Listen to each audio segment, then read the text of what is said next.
Oh, live. I'm going to try to contact MilkyWay Soul Tribe Robert V. Going to ask the spirits to help me contact him.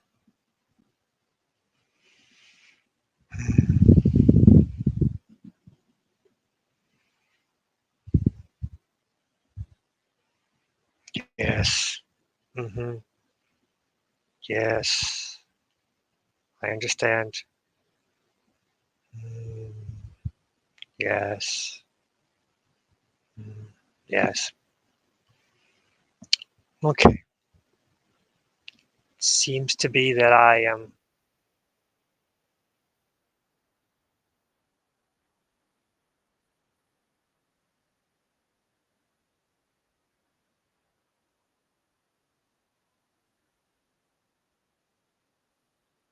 I'll tell everyone. Robert has got the flu. Oh, hello, Scotty boy. Truth be told, that Robert has got the flu, and I was going to do this whole dramatic thing and have fun, but then I chickened out, just having fun. But yeah, Robert had the flu, so I decided to jump on and grab his some fun. I think I'm keep hearing voices in my headphones, which I don't know where they're coming from. It's all good. Oh, hello, Samarian son.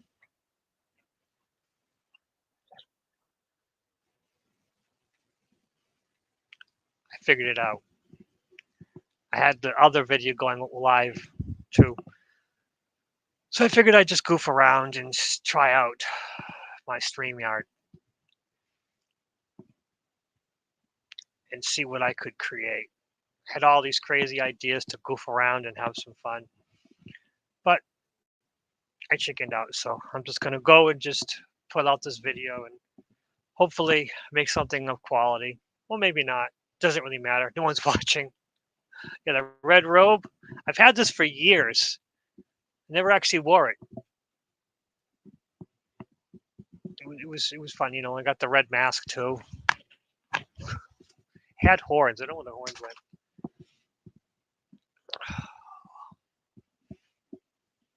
But it's Robert has the flu, so he needed some time off, and I took the time myself to create a video and have some fun. Could read some affirmations, or I could just relax and just see what I come up with. The spur of the moment. Things have been really weird lately. Ran into a homeless man who lives in the conservation area, and he has gone crazy. He thinks that he is the personal uh, seed storer for the United States government. He's part of the seed vault in the conservation land, and he believes the discount store that is next to the conservation area uh, is holds the seeds that he needs. And because of my affable nature, I spent about half an hour talking to him because, I think he needed someone to talk to, and he was going on and on about how he's helping with the seed storage for the U.S. government, and and they're, in this store is holding the seeds, and they said they're going to release them to him on Monday, and he's going on, and I didn't know what to say, so I sat and listened, and he went off on how important his job is as the federal regulator for the seed storage because of Armageddon and about the end of the world, and he was here before the Ukraine war, and and I don't know if he's off his meds or something, because I mean he's always been a little bit strange anyways, but I've kept an eye on him. I liked having him in the conservation area because he kept it clean. He was He had a lot of manners, was always nice and polite, but today he was off as a rocker, and I'm wondering if that's part of the the spiral of the world. The world's been doing weird things. It's true. I mean, just things I've been seeing, like even with coworkers, just absolutely unbalanced stuff. And like it's like people are not quite all there. I don't know how to put it. There are people, focusing and doing good things and helping each other out, and then there are others who just they're not who they used to be. There's like part of people that are missing, part of that skill that's just gone now. It's strange, and of course, because I've learned the one thing is that I'm not the best at you know giving up personal information and having nice conversations. I am fantastic at listening.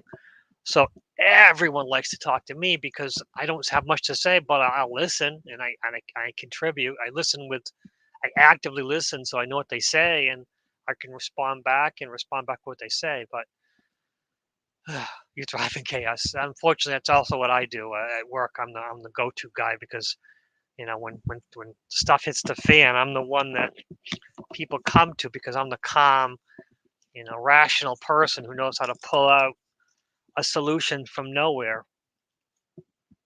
Now, if things are calm and relaxed, I get bored easily, but when things are terrible and falling apart, I'm great. I think that's what we need to do. It's good to have great days once in a while, but things have been really weird lately. I don't know where we're going, and hopefully things are going to get better, but who knows? But poor Robert, he's got the flu, and so he decided not to do a show because he has to work tomorrow anyways. That's true. Listening is truly a lost art. It's important that we all learn, but a lot of people just don't do it. A lot of people are just there to wait to talk, and that's one of the things that I look for when I'm talking to somebody. I look for where their eyes are, and then if they're not going to listen to me, I just don't need to continue the conversation. But I'll listen to them because honestly, the people who love to hear themselves talk give up so much information. And my favorite thing of those kind of people is to use awkward silence as my gift. Because when they start talking, and then of course when they ask a question, I answer short and I just don't say anything. And because they are so focused on talking that they have to fill in the awkward silence with more information. And they give me, especially people who are, at my back, ready to stab me in the back, and make my life a little more negative. They tend to give up all the information. Listening is your downfall. Yeah, well, you got to watch out because when you talk a lot, you tend to give up more information than you're willing to, than you really want to.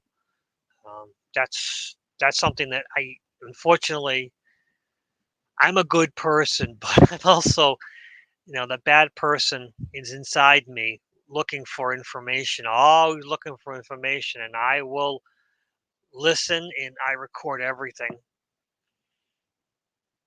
You know, um, it's having a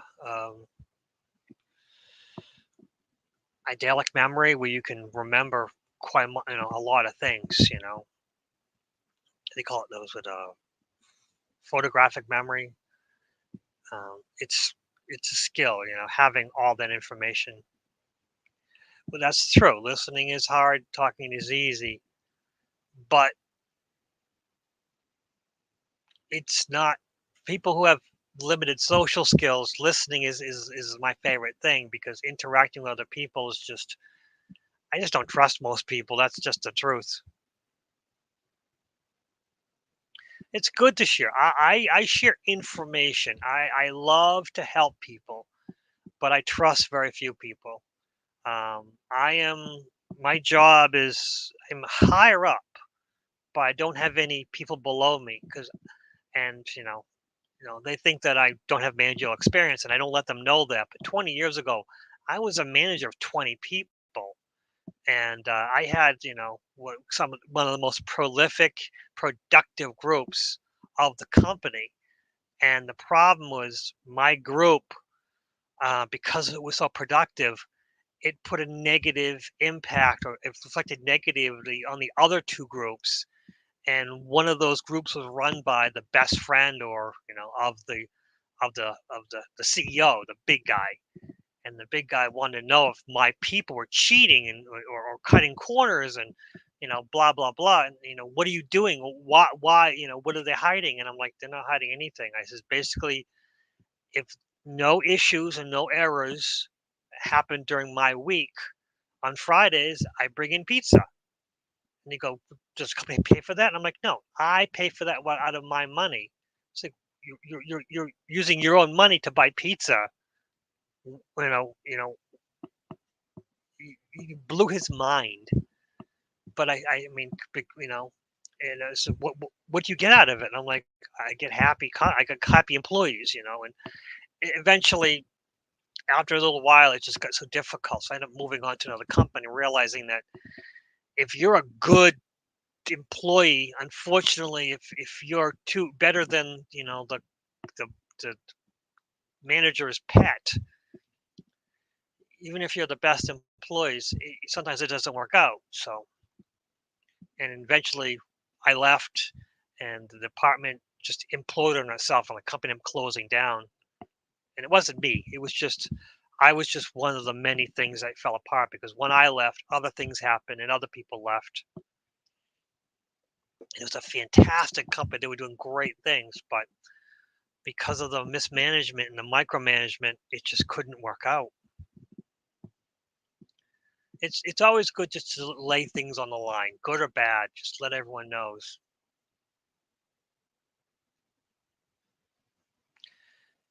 That's the truth. If you learn how to actively listen, people will give you all the information, especially people who are working against you.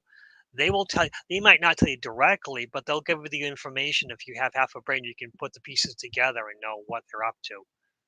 Um, you know, yeah. I mean, that's the part of what I do. My job is that I've told them that when you make an error, you come to me right away. I'm not here to assign blame. I'm here to help you fix it so it doesn't happen to you or anyone else. Let's use errors as a learning process, not as a blame process. And I fought with my direct supervisor about assigning blame. And then the director too above him, he says, no, this guy has it right. We don't want to assign blame. We want to fix the problem. And of course, my boss, my supervisor, was like, "No, we need to assign blame. We need to, make people, be,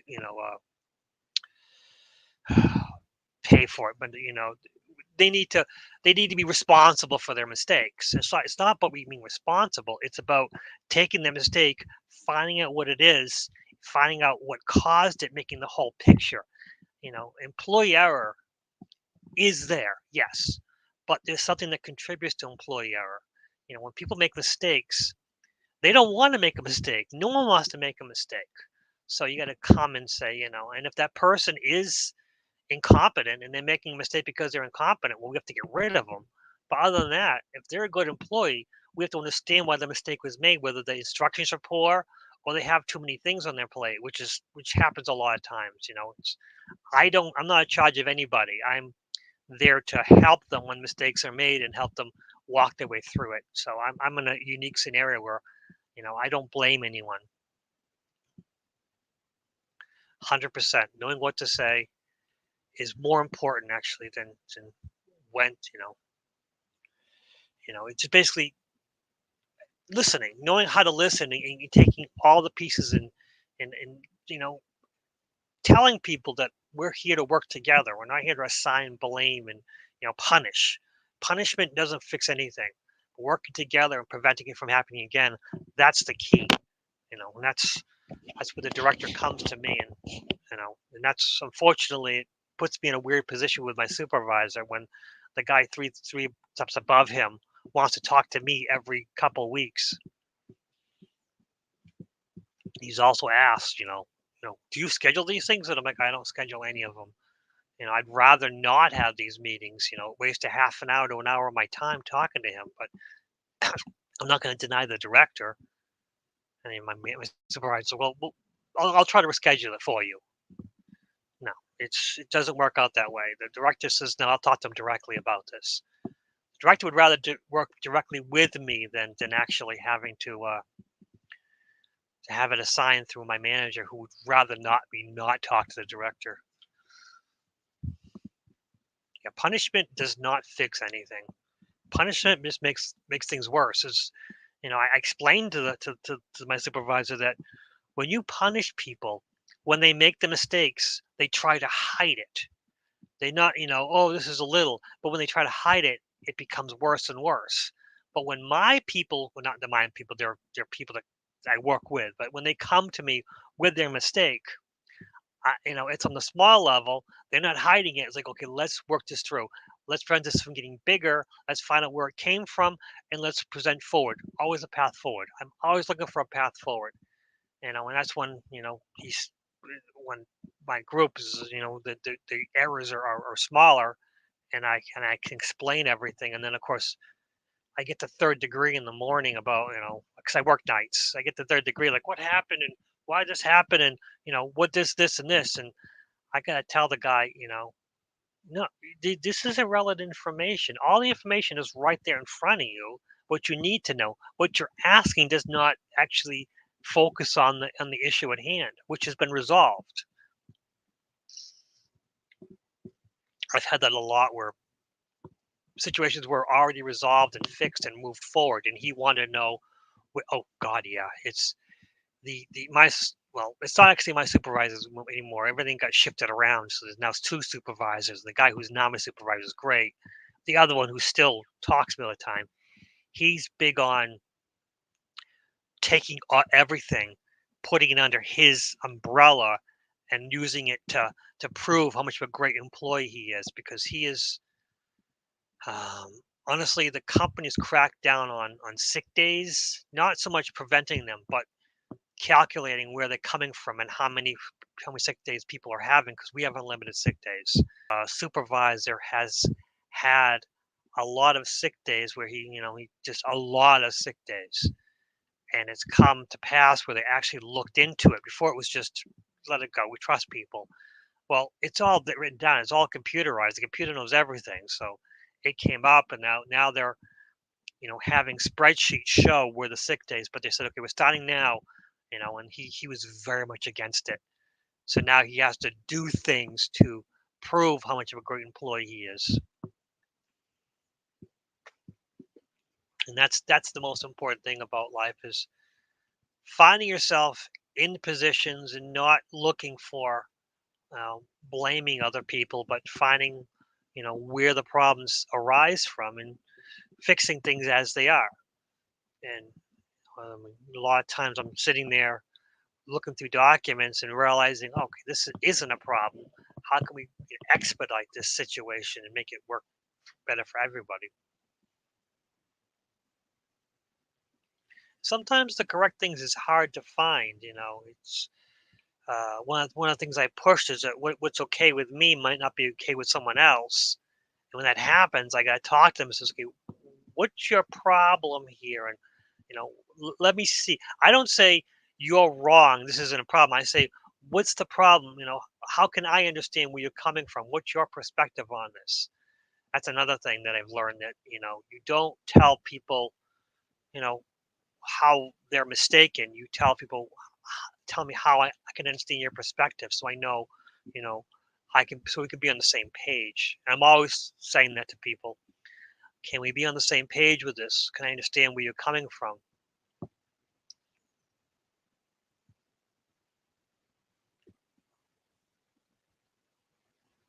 That's true. Yes, that's the truth. A lot of people are focused on blaming rather than correcting the problem. And for me, it's the problem is a lot bigger than what you see. So it comes down to who has the right mindset, who has, the idea of what to do. And sometimes, problems aren't correctable. Sometimes a problem comes up and it's there. We have to deal with it as, when equipment goes down. That's one of the big things is when equipment goes down, you have to figure out what happened to the equipment, and sometimes you don't know. And then you have to go, what can we do from here? How can we get the equipment back in line? And sometimes, it involves other people, which working nights is the worst situation where you've got to call people because everything's automated. So when something's automated and something goes down, it doesn't want to go any further. So even if you fix the mechanical problem, the computer says, "Hey, I had a problem. I'm not going I'm not going anywhere with this." That's the fun thing, and then I get involved because I'm like, okay, what? How can I justify this? How can I prove that this doesn't affect product? Because if the situation came down, equipment came down, so now we're going to restart the process. So how will this not affect product? As long as it's not going to affect product, just go, no problem. No, no, let's work on writing a comment and putting it into the computer system and saying, okay, this is where it went wrong. This is what happened. This is how we went forward with it. It's very important to change your perspective when you run into problems. A lot of people don't do that. A lot of people get stuck. People get stuck with with their side of things. When they understand what they know. Sometimes the best thing you can do is just stop and ask somebody what they understand and listen to their perspective and try to get their perception of the situation. Try to understand. You can't know everything. A lot of people want to be know-it-alls, which is what I run to so much in my job, is that people who go around thinking they know everything and want to prove to everyone how much they know, but they're not willing to listen. And that's the big problem in this whole world is everyone want to prove to what they know and not willing to listen, not listen to the other side of the story. Because a lot of times, one situation can have many solutions, and both, unfortunately, those solutions from two different people may seem diametrically opposed, but they're still viable solutions. And I have had that happen where I have explained to someone that both of these solutions are viable. We can only go with one of them, but they're both workable and they're both acceptable. And no one wants to hear that. Everyone wants to go with theirs. I want to go with what's going to work and move forward. But that's the problem with the world we live in is everyone wants to prove how great they are and not wanting to work, in the group. Even if if I have antisocial tendencies, I tend to want to, do the best thing for everybody. That's another thing. Yeah, that's another thing is sometimes you have to continue on the wrong path to find the right way. Because sometimes the solution isn't readily apparent when that happens, and sometimes you have to experiment and just let the process complete the wrong way before you can go the right way. God, like driving on the highway and I missed my exit, and the problem is the right way, is the wrong thing. Is just keep driving till you get to the next exit, keep going on the wrong way until you can turn around. And unfortunately, what people think is the right way is to stop their car and back up, which I've seen far too often in my long years of driving. I cannot believe when people stop on the highway and back up. I've seen someone back up into the on ramp and he hit another car. I was like, this is not going to be good. People are silly. It's true though. Sometimes when you're on the wrong path, you gotta complete it so that you can find the right path eventually. Yeah, that's when you learn all the parts. Situations happen. Sometimes one of the most illuminating things is when you realize that you were wrong, and admit to it, and you go back to where it was right. Admitting you're wrong is humbling, but it's freeing also. A lot of people won't want to do that. It proves that they're weak. But the stronger person admits they're wrong. The weaker person hides it and tries to ruin everything for everybody. That's one of the. I think that's one of the biggest things about politics is you got conservatives and you got liberals, and and people. Most of the people who are in the trenches realize they're both scum. But the people who are so adamant conservative and so adamant liberal, they don't see that their own people. I've got a friend who's a very liberal person, great guy, but very liberal, and he's complaining about what the conservative guy's doing, and I'm like, but your liberal guy that you like so much, he did the same thing. Oh, no, it's different. It's not the same thing, and it's like it is the same thing, especially when it comes to taxes. Tax evasion comes both from the liberals and the Republicans. They're all tax cheats. Can you believe that? Our politicians are some of the biggest tax cheats. That shouldn't happen. That should never happen where politicians should be able to pay their own taxes. But the big problem is in the United States, at least, the tax filing companies do not want an easy IRS program. There was one point where the IRS wanted to create a free program online so you could file your taxes through the IRS free, no charge, easy peasy, no problem, because they know everything anyways. And the big IRS, the big TurboTax and H&R Block and the other one, they all lobbied the government to prevent the IRS from having a free program, from eliminating all the burdens. So the IRS said, okay, you guys have to make a free program for people to file. And then they go, yes, we'll do that. And then they made it so that you would go on the free program and they go, oh, you'll get more back if you pay, this money, but you'll get more back. You'll pay us to fix your taxes so you can get more back. And no one got the free program because, you could do it, but you had to jump through hoops to get the free program. And the funny thing is, if you go on the IRS website, it's still available to file free. And, and that's the funny thing is that for the past 5 years, I've been filing for free. And my friend's like, how do you do that? You use TurboTax? I'm like, no, I don't use TurboTax. I use the IRS website. Like, but how do you do that? It's really, you have to go on the website and find file for free.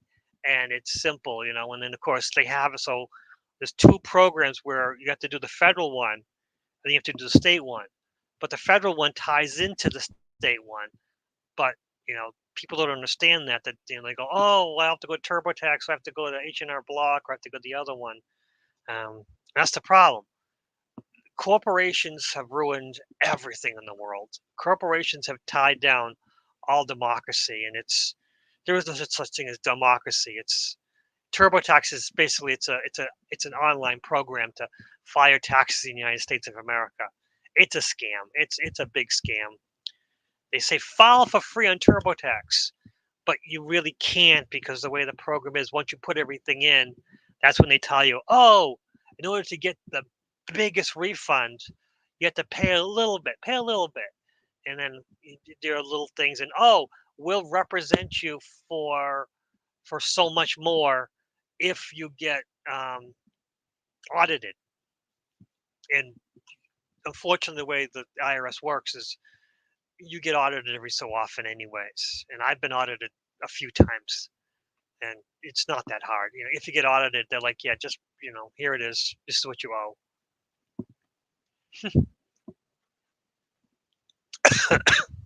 Well, that's funny. Yeah, that's the Boston tea. Boston still celebrates. We have a boat in Boston where you can throw a box off of a boat to celebrate the Boston Tea Party. Yeah, but that's what happened. Living in New England, all the fun things we can do. Someday we're going to get this all right. Someday we're going to learn to regulate ourselves, and we won't need government. But that won't happen anytime soon because the government's going to prevent that. They want, unrest. The government makes so much money from the prison system. It's crazy because what happens is the prison system uh, takes the prisoners and they charge the government, but the prison system also pay the politicians to keep their programs. It's like the cables. My city has one cable system because they pay off. So monopolies are illegal. Well, they were illegal in the United States. Teddy Roosevelt tried to prevent that, but they found ways around it. So you can't have a monopoly in the United States unless it's government sanctioned. And there's so many times. Um, it's it's so crazy. Some of the worst offenders are the ones that have some of the most lucrative government contracts. That's the craziest thing of all. When you finally look into it, you see that companies that have paid the biggest fines are also some of the biggest government contractors. That shouldn't be. These things shouldn't happen, but they do.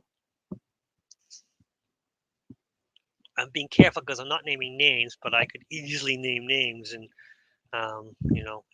get my page demonetized. Yeah, but it's crazy the way public sector employees are so, well, not so much the people who actually work in the offices. They're working hard. It's the big bosses, the big politicians. They're so corrupt. They just do things. They get the money for their campaigns, so that they can run again. It's just and then of course they're paid, so they'll be good to these corporations that pay them off. That's the sad thing about the world we live in, is that it's all run by government. I mean, the government's run by corporations. Politicians are paid by corporations, and those corporations, and then corporations complain. Oh no, we're getting bad things. Oh, bad things. It's all smoke and mirrors. Yeah, it's all smoke and mirrors. When corporations are complaining about what the government's doing to them, it's because they're on the wrong side of another corporation. It's the computers we work on. Windows. Windows is a monopoly. So Bill Gates funded Apple just so he could actually have competition. Bill Gates, Netflix. There was a before. What was it called? Netscape. Netscape. Netscape tried to be the next browser against Windows on the computers, and Bill Gates just put a stop to that, and they said, no, you can't do that. So that and Bill Gates realized, oh goodness, I'm getting so much trouble, got to pay so many fines. I'll I'll make money both ends. So I'll fund the competition, be an investor, and when they make money, I make money. So Bill Gates he learned his lesson that you can have, if you have a monopoly, you've got to fund your competition and make money on both ends.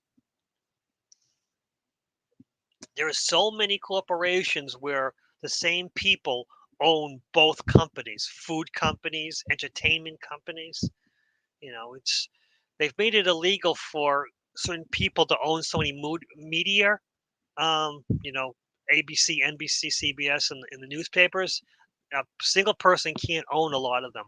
But what they do is they own companies, and those companies can own. So the same media mogul, he doesn't own directly those media companies. He owns companies that own those. So it's all smoke and mirrors. So that's true. That's easy to find out. Um, but I didn't name names. This is all available. And the problem is you start naming names, that's when they crack down on you. But you can, talk, you know, little pieces here and there. In all the food processing plants are getting burned up by accident. Whoop whoop, burned. And the forests are getting burned, and bad things are happening, and war breaks out. That's the thing. War is very profitable for the big guys, but for the people living, it just destroys us. And that's the one thing in the United States we don't have wars hitting the United States, but yet we're supposed to be afraid of China. Well, if you watch the news out of China, China's not doing very well. As our big, um, scary monster, we got Russia and you got China. But if you actually watch the news out of China, you realize that China's having a lot of problems. They can't support the people because the way the birth rate before was one child, and it's just they can't. The future of China is going to crash population wise, where they're going to have more elderly people being supported by fewer younger people. It's all going to crash. And even then, the things that are happening in China, there's no reason to fight China. China does own a lot of the United States. That's supposed to be our big scary thing. But honestly, China in itself, the Chinese government can't even, you know, support what's going to happen in their future.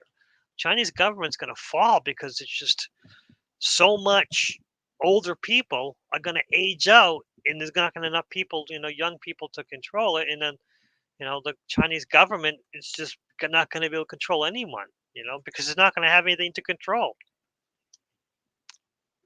That's the one thing that the United States has to learn, is that we have to make our own stuff. That's the one thing. If the United States dollar does crash, which it looks like it's going to very, very soon because of the OPEC dollar, the oil dollars, it's the best thing for the United States, because we're going to have to make our own stuff. We're going to have to. The dollar stores are going to crash, and things are not going to be cheap anymore. But it's going to force us to do the right thing. It's going to force the people who actually make stuff to stop making more of the stuff. We don't need throwaway stuff. Everything. I got so many books. Books. But yeah. This plastic mask. I got a few of these plastic masks. I don't need these plastic masks. Why do I have these? Oh, they were cheap. This kind of thing. We need quality. I need quality masks. I should be buying quality, high quality. I do actually have some wooden masks. It's funny because I actually have a strange phobia where I don't like clowns. I don't like people who wear costumes or in masks. But I collect masks. I collect, tribal masks. That was strange things that you do, but yeah, why do I have the plastic mask? I have no idea why I had that plastic mask. That was funny though. It goes down to the dollar store. A lot of things in the dollar store is useless trash. Some of it's good, food and stuff, but the food is trash anyways. We don't need the dollar stores. We do need high quality stuff.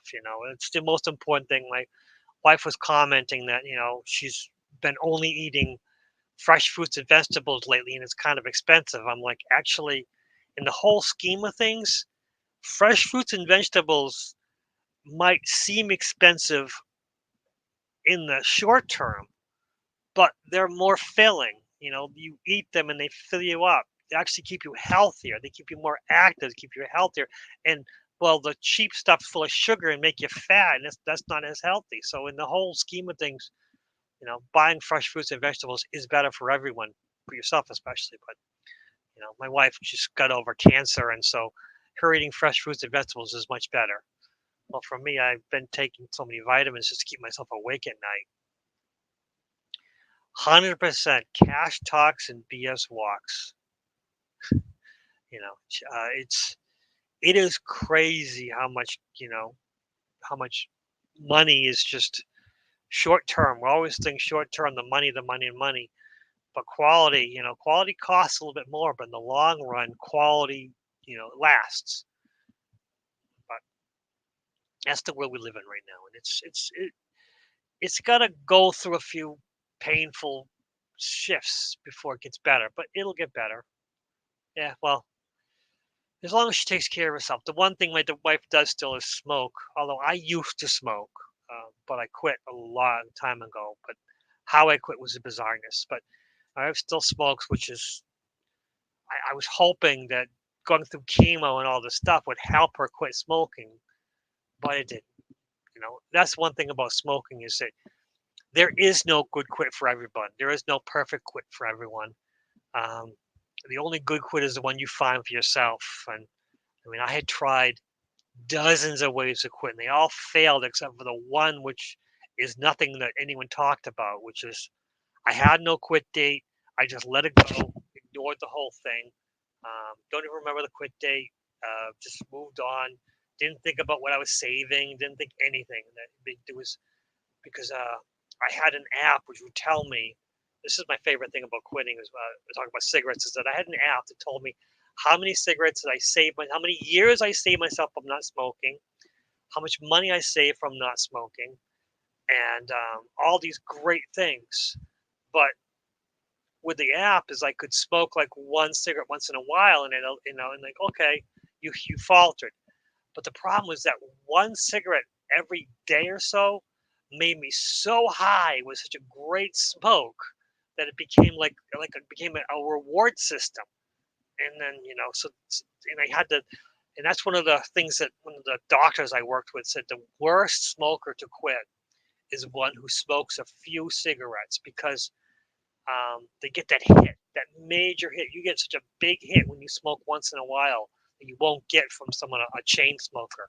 A chain smoker can quit a lot easier than a one a day or two a day smoker. It's crazy. But again, finally quit. My wife someday she might quit. Unfortunately, we all quit one day, right? Eventually. It comes a day when you all quit at some point. It's true. Being happy is the most important thing. And sometimes my happiness comes from torturing others. And that's that's my most favorite thing is being at a meeting with someone that I know is, yeah, I was just meeting with the boss and I just let him go off and on and on and on. And I told him flat out, I said, there is no possible way for me to continue this workload. So either I do these things or I do those things. I will not be doing both because if I continue doing both, I will be finding another job. And it was the one thing that scared him so much that he says, okay, you'll do this thing. You don't have to worry about the other thing. Yeah, listening to your body is the most important thing. And that's the big thing about working nights is that you're not allowed to sleep during your shift. And me and the manager have agreed that if an employee needs to take a nap, we don't see it. Because if someone is so working third shift is terrible, but if you're so tired that you need to take a nap, but you're still using that nap as your, quote break time, your lunch hour, as long as you do it for half an hour or 15 minutes or even an hour, because we have half an hour and 15 minutes, and it doesn't matter. As long as your nap time doesn't impact the other employees, it's fine. You'll have no foul. But the managers, they knew about that. The big managers, they would be all up in arms saying, why are you allowing employees to sleep at night? And I, once I got caught with that one day, I'm like, he wasn't sleeping. He was reading. Funny shit. You're like, reading what? I'm like, it wasn't none of my business to me. He was doing his break time. He wasn't sleeping. He was reading. Because the way it is, they were like, I think there's like a dozen small offices that have 1 or 2 chairs in them. As long as they spend their time in that little office area, for half an hour or 15 minutes and half an hour. We don't know what they do. It's not our business. It's fine. It was their break time. It's okay, cool.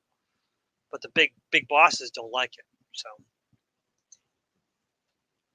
that's the most important thing, is that you gotta listen to your body. You gotta listen to your mind. You gotta listen to yourself.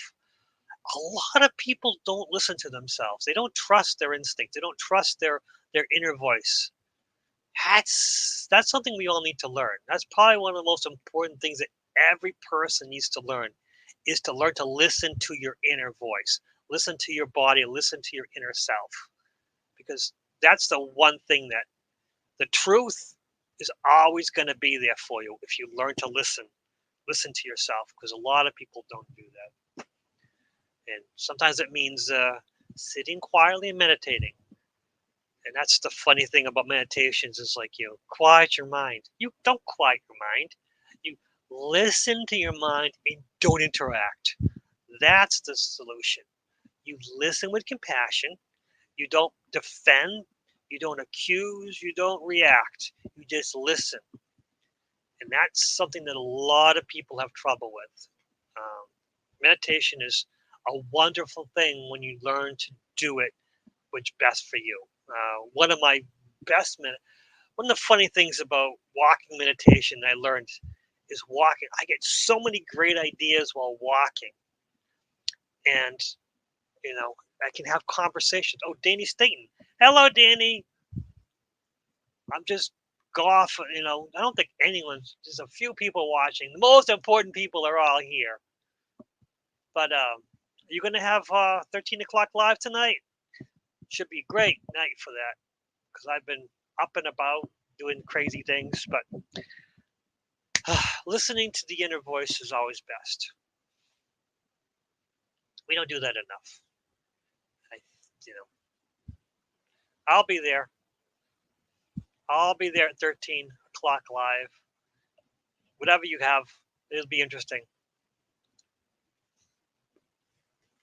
And I had my one beer. It was wonderful. I think that's one of the good things, is that, having one beer once in a while is a wonderful thing.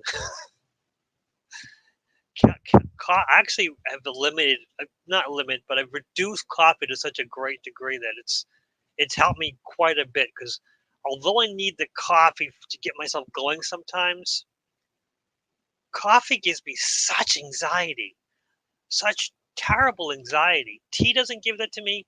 Sometimes soda, Coca-Cola, and the other one, not Pepsi, but wow. Hello, Max Vision. I'm just goofing around, and if you want to know what happened to Robert, he's got the flu.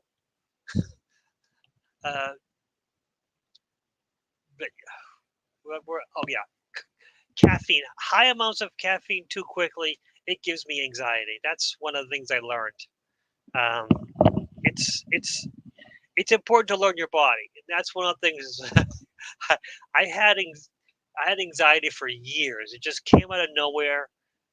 Had just this incredible amount of anxiety. It just happened with age, I guess. I don't know. Actually, I quit smoking, and then I started having increased anxiety. And the funny thing about cigarettes, nicotine, is it actually increases your ability to with caffeine. So you need more caffeine with the nicotine. So nicotine, and the funny thing. So when I stopped with the cigarettes, the caffeine hit me harder, so I got anxiety problems. But that's neither here nor there. The idea is that you just listen to your body, and that's when I learned that coffee is not good for me. Tea still works. Tea's fine. Tea is more of a mellow caffeine. And I can still drink Barks root beer sometimes, which Barks has caffeine. Another thing is, when you quit caffeine, even for the anxiety, the caffeine headaches are absolutely awful. So that's why you can't eliminate caffeine. You have to reduce it to a manageable level, and maybe eliminate it at some point in the future. But I think tea helps with the. Hello, Courtney Mack. Welcome to my live stream. Robert has the flu. Nothing big there. That's it. I'm just goofing around and just seeing how good a full hour. And once I get my full hour, I'll send you all. You all can do as you please and go on watches Max.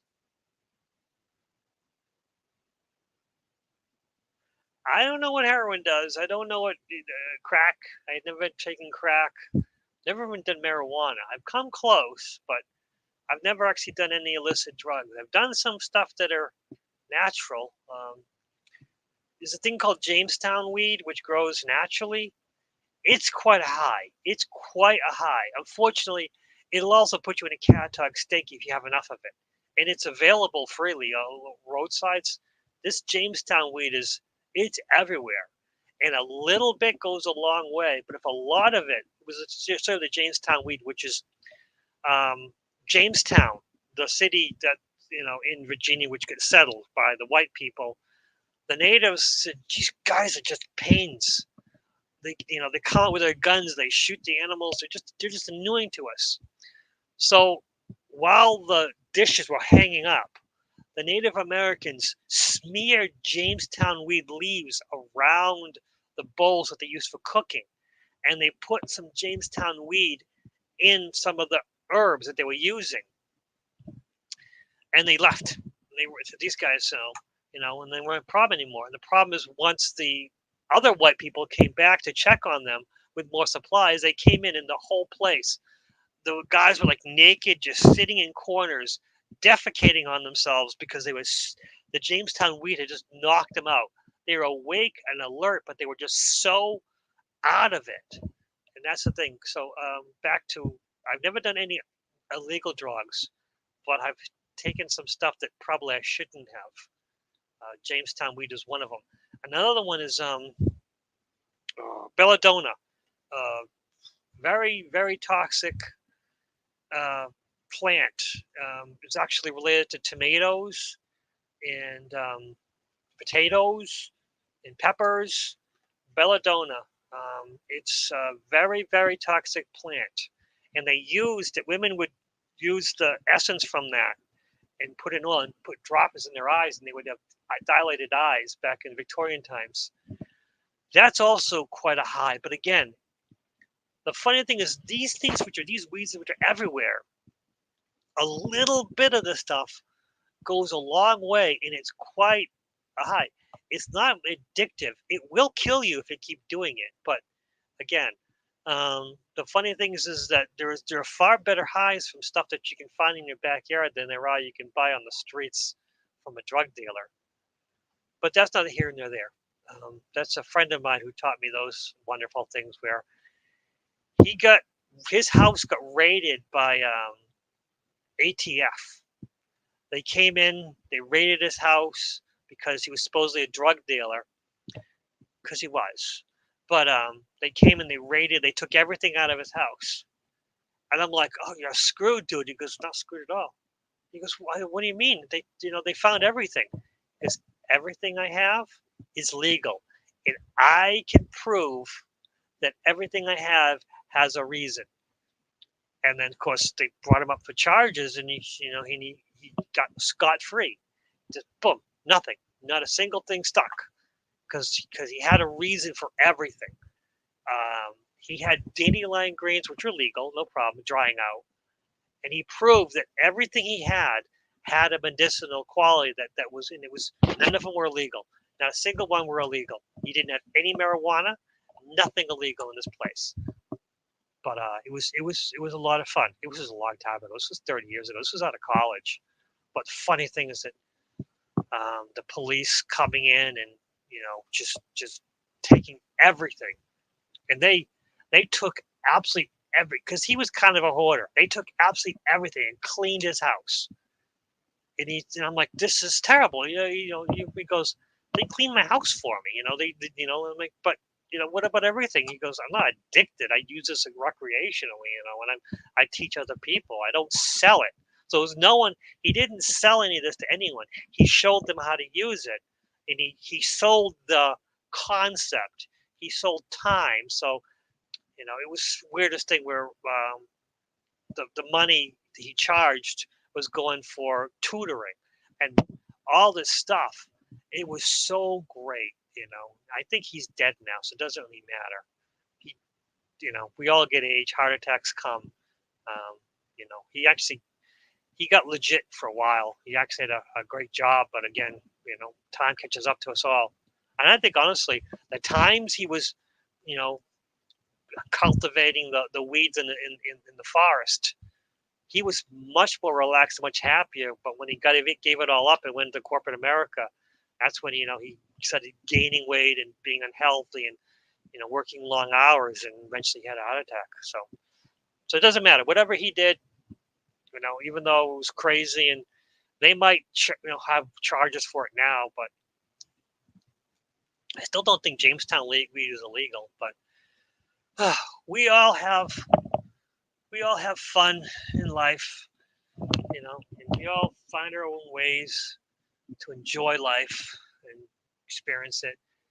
And I'm not going to cultivate, although a lot of the things that we used to dry in the back, in his extra bathroom, the things that he hanging up in there, things I didn't even understand. But I have them growing. I don't plant them in my backyard. They just grow. I try to chop down all the belladonna, deadly nightshade, it's called deadly nightshade. I chopped down all the deadly nightshade. I took all the berries and got rid of them. I put them all in the trash. Try to make them, because they'll grow. So if you put them into compost, the compost will heat so much it'll kill them, so they don't grow very well. Well, it doesn't work, because even though I would kill the ones that I have, the birds are still eating it from other neighborhoods and pooping everywhere, and then they plant more. So yes, you can't stop Mother Nature. So you can find illicit drugs no matter what, but Mother Nature will always make it available. And even then, the healthy food is all available too. If you get rid of your lawn and just let the weeds grow, there's so many healthy weeds out there, like dandelions. I'll end this with dandelions. The most healthy thing you can have is dandelions, and Bayer basically put this thing where they stopped dandelions because they were hurting your lawns. No dandelion will ever hurt your lawn. Dandelion have a taproot that digs so deep that it will not hurt your lawn. If your lawn is covered with dandelions, if you have a beautiful magic lawn and it's covered with dandelions will grow, they'll reproduce, and they'll go away. They're not a problem for lawns, but Bayer makes so much money killing dandelions. No, see, Danny, that's where you're convinced. Dandelions are beautiful plants. They're yellow, but because of corporate America, because of Bayer, they convince you that dandelions are evil.